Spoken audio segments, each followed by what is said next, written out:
Arrest दो तरह से हो सकते हैं।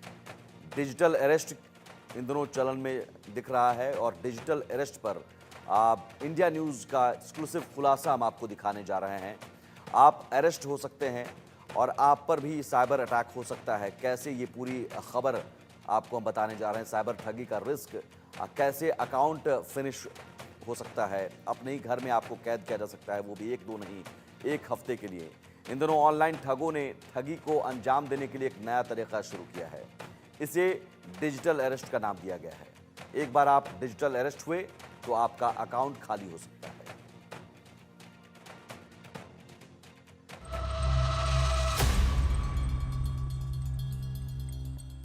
आपके मोबाइल में एक वीडियो कॉल आता है। आप फोन उठा लेते हैं। सामने स्क्रीन पर पुलिस की वर्दी पहने शख्स बैठा होता है।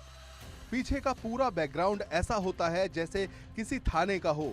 आप कुछ समझ पाने की कोशिश करते हैं, तब तक आपको देशद्रोही, आतंकी, रेपिस्ट, स्मगलर बताकर डिजिटल अरेस्ट कर लिया जाता है। आपके सामने दिख रहा शख्स खुद को पुलिस वाला, सीबीआई या फिर ईडी ऑफिसर बनकर बात करता है। एक बार आप उसके जाल में फंस जाते हैं तो यहीं से शुरू होता है डिजिटल अरेस्ट का खेल। देश भर से लगातार डिजिटल अरेस्ट के मामले सामने आ रहे हैं।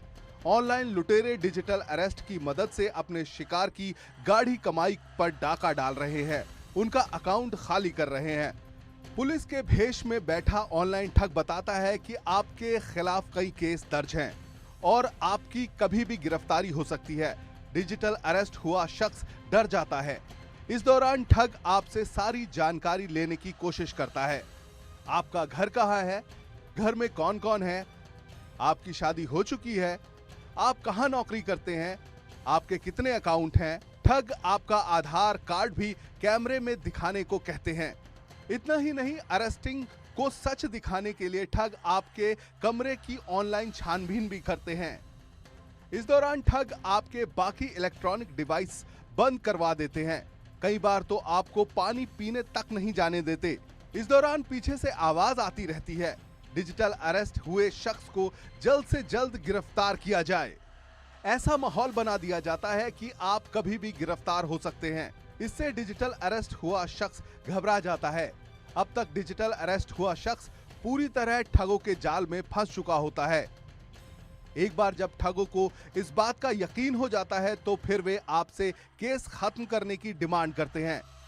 इंडिया न्यूज़ डिजिटल अरेस्ट के जरिए हो रही ठगी पर बड़ा खुलासा करने जा रहा है। हम आपको डिजिटल अरेस्ट का शिकार हो चुके लोगों से मिलाएंगे।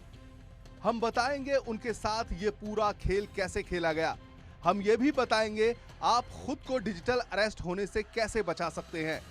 आप बने रहिए इंडिया न्यूज़ के साथ और देखते रहिए आंख कान खोल के।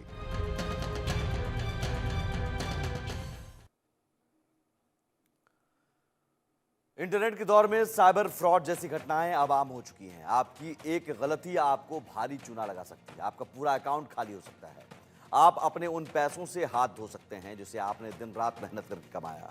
आपका पूरा परिवार आपकी एक गलती के कारण बड़ी परेशानी में पड़ सकता है। आपको बैंक, पुलिस थाने और अदालत के चक्कर काटने पर मजबूर होना पड़ सकता है। सोचिए, आपका अकाउंट खाली हो चुका हो, आपके पास पैसे नहीं हो, आपके अकाउंट से जो पैसे निकल चुके हैं उसके वापस आने की उम्मीद ना हो, तो आप पर क्या बीतेगी। तो ऑनलाइन ठग जो आपका अकाउंट खाली करने की ताक में ही बैठे हैं, ये हर दिन ठगी का नया तरीका ईजाद कर रहे हैं। इसी में से एक है डिजिटल अरेस्ट। डिजिटल अरेस्ट एक साइबर स्कैम है। डिजिटल अरेस्ट स्कैम में फोन करने वाला police, CBI, narcotics, RBI, Delhi या मुंबई पुलिस अधिकारी बनकर पूरे कॉन्फिडेंस से, आत्मविश्वास से बात करता है। आप व्हाट्सएप या स्काइप कॉल पर कनेक्ट करते हैं आपको, तो आपको फर्जी अधिकारी एकदम असली लगता है। पीड़ित को ठग इमोशनली और मेंटली फिर टॉर्चर करते हैं। सामने बैठा व्यक्ति पुलिस की वर्दी में होता है। ऐसे में ज्यादातर लोग डर जाते हैं और उनके जाल में फंसते चले जाते हैं। आसान भाषा में कहा जाए तो डिजिटल अरेस्ट में फर्जी सरकारी अधिकारी बनकर वीडियो कॉल के जरिए लोगों को डरा धमकाकर उनसे बड़ी रकम वसूली जाती है। ठग गिरफ्तारी का डर दिखाकर आपको घर में ही कैद कर लेते हैं। वीडियो कॉल पर अपना बैकग्राउंड किसी पुलिस स्टेशन की तरह दिखाते हैं। ठग ऑनलाइन मॉनिटरिंग करते हैं। कौन कहां जा रहा है, बैंक अकाउंट सीज कर गिरफ्तारी की धमकी दी जाती है। इसके बाद ठग ऐप डाउनलोड कराकर फर्जी डिजिटल फॉर्म भरवाते हैं। डमी अकाउंट बताकर उसमें पैसों का ट्रांजैक्शन कराया जाता है।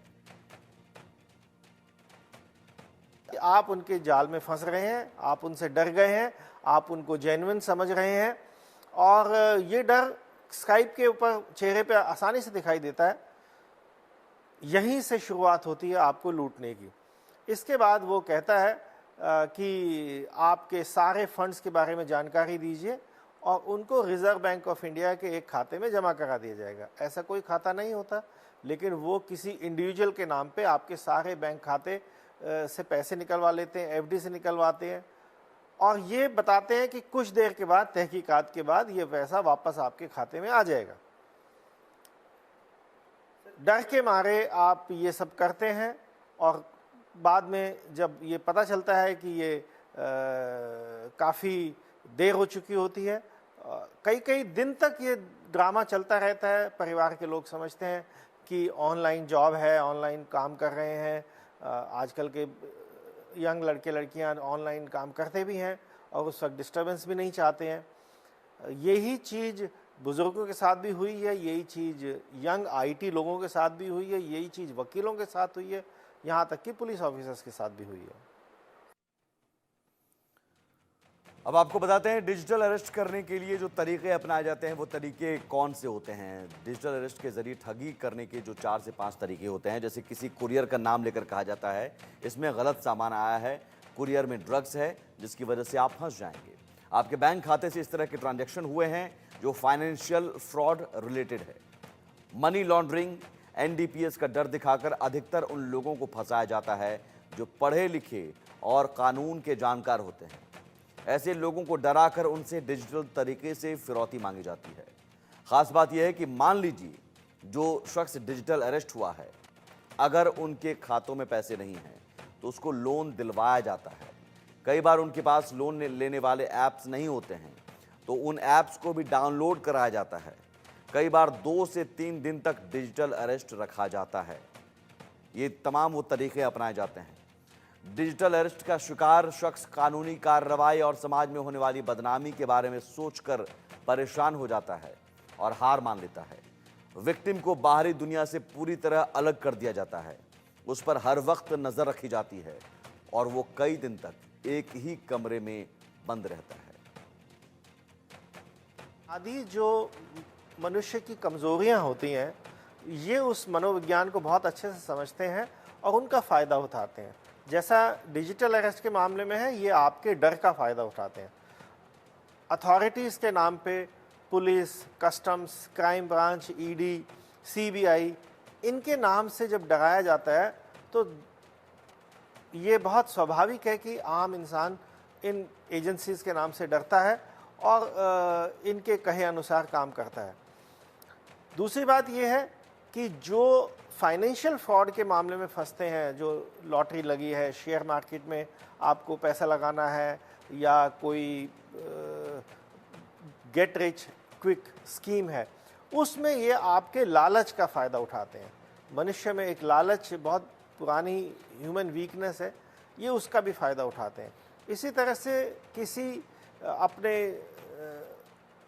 परिवारजनों की, किसी की दोस्त की मदद करने के लिए जो आपके अंदर करुणा का भाव होता है, कई बार ये उसका फ़ायदा उठाते हैं कि जैसे कि कोई आदमी हॉस्पिटल में है और वो कहेंगे कि अरे भाई मुझे हॉस्पिटल में पैसों की ज़रूरत है और मैं आपका फ़लाना फ़लाना मित्र बोल रहा हूँ, उसकी जैसी आवाज़ भी आ सकती है, उसका जैसा फ़ोटो भी आ सकता है और व्हाट्सएप पे वो फ़ोन करेगा या तो व्हाट्सएप पे मैसेज करेगा और आप वो पैसे उसकी मदद करने के नाम पे उसको ट्रांसफ़र कर देते हैं। और अब हम आपको डिजिटल अरेस्ट की शिकार एक महिला से मिलवाते हैं। इनका नाम है डॉक्टर रुचिका टंडन। ये लखनऊ पीजीआई अस्पताल की न्यूरोलॉजी विभाग में काम करती हैं। ठगों ने इन्हें डिजिटल अरेस्ट करके इनके साथ करीब 2 करोड़ 81 लाख की ठगी की। इस दौरान इन्हें कई दिन तक डिजिटल अरेस्ट रखा गया। इनके पास 1 अगस्त को एक कॉल आया था जिसे करने वाले ने खुद को सीबीआई अधिकारी बताया था और उसके बाद उन्हें मनी लॉन्ड्रिंग और ड्रग सप्लाई का आरोप लगाकर डिजिटल अरेस्ट करने की बात कही और उसके बाद इनसे 2 करोड़ 81 लाख रुपए ठग लिए थे। मेरे पास एक दिन सुबह कॉल आया था कि ट्राई से बोल रहे हैं, आपका जो फ़ोन नंबर है उसको बंद कर दिया जाएगा अगले आधे घंटे के अंदर, क्योंकि उससे करीब 22 लोगों को हैरेसिंग मैसेजेस गए हैं और उसके अगेंस्ट कंप्लेंट रजिस्टर्ड है मुंबई साइबर पुलिस स्टेशन में।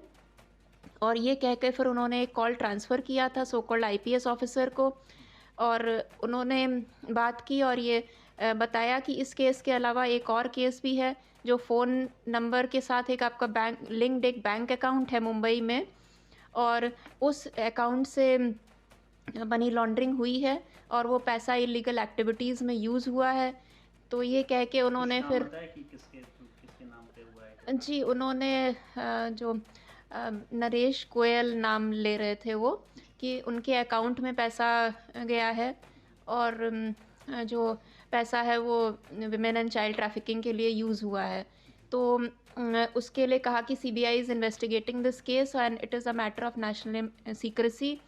तो इस वजह से आपको जब मैंने ये बताया कि मेरे को खुद हैरेसिंग मैसेजेस, मेरे को खुद मतलब मैसेजेस आ रहे थे और कॉल्स आ रही थी, तो तब उन्होंने ये कहा कि हम एक आपके थ्रू भी एक कंप्लेंट लिख सकते हैं, एक रिट फाइल करेंगे कोर्ट में।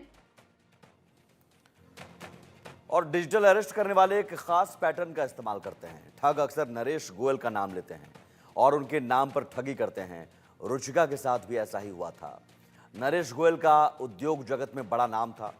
उन्होंने 1993 में जेट एयरवेज की स्थापना की थी। 2005 में जेट एयरवेज के आईपीओ के बाद फोर्ब्स ने नरेश गोयल को 1.9 अरब डॉलर की नेटवर्थ के साथ भारत का 16वां सबसे अमीर शख्स बताया था। गोयल को 1 सितंबर 2023 को मनी लॉन्ड्रिंग मामले में प्रवर्तन निदेशालय ने गिरफ्तार किया था। ईडी ने आरोप लगाया कि गोयल ने कैनरा बैंक के जरिए जेट एयरवेज को दिए गए 538.62 करोड़ रुपए के लोन की हेराफेरी की और इस वजह से अक्सर डिजिटल अरेस्ट के शिकार नरेश गोयल का नाम सुनकर डर जाते हैं। साइबर क्राइम पुलिस स्टेशन में डॉक्टर रुचिका टंडन, जो पीजीआई में डॉक्टर हैं, उनके द्वारा एक लिखित तहरीर दी गई कि दिनांक 1 अगस्त से दिनांक 8 अगस्त तक साइबर फ्रॉडस्टर्स द्वारा उन्हें डिजिटल अरेस्ट करके रखा गया और इसी क्रम में उनके द्वारा 2 करोड़ 81 लाख रुपए डॉक्टर साहब के अकाउंट से अपने अकाउंट में ट्रांसफर करा लिए गए। इस सूचना का तत्काल संज्ञान लेते हुए थाना साइबर क्राइम लखनऊ में सुसंगत धाराओं में एक अभियोग पंजीकृत किया गया और विवेचनात्मक कार्रवाई शुरू करी गई। इस कार्रवाई के क्रम में कुल अभी तक 27,88,000 रुपए फ्रीज करा लिया गया है। बाकी बैंक रिपोर्ट्स आने पर अग्रिम विधिक कार्रवाई की जाएगी। वहीं गृह मंत्रालय के साइबर विंग 14C के सूत्रों की माने तो पिछले 10 महीने में ही डिजिटल अरेस्ट से साइबर अपराधियों ने 2,140 करोड़ रुपए लोगों से ऐंठ लिए हैं। डिजिटल अरेस्ट का शिकार बनाने वाले स्कैमर्स हर महीने करीब 214 करोड़ रुपए से ज्यादा का फ्रॉड कर रहे हैं। एमएचए के साइबर विंग 14C के मुताबिक डिजिटल अरेस्ट के सबसे ज्यादा मामले कंबोडिया, म्यांमार, वियतनाम और थाईलैंड जैसे साउथ ईस्ट एशिया के देशों से सामने आ रहे हैं। साइबर स्लेवरी भी यहीं से की जाती है। कंबोडिया में मौजूद चीनी कसिनो में बने कॉल सेंटर धड़ल्ले से चल रहे हैं। लोगों को डिजिटल अरेस्ट और साइबर फ्रॉड का शिकार बना रहे हैं। हालांकि डिजिटल अरेस्ट के सेंटर्स भारत में भी बने हुए हैं। लगभग 20 से 40% ये मामले भारत से भी देखने को मिल रहे हैं। गृह मंत्रालय के साइबर विंग को इस साल अक्टूबर तक डिजिटल अरेस्ट के कुल मामलों की संख्या का पता चला। जानकारी के मुताबिक डिजिटल अरेस्ट के अब तक कुल 92,334 मामले देखने को मिले हैं।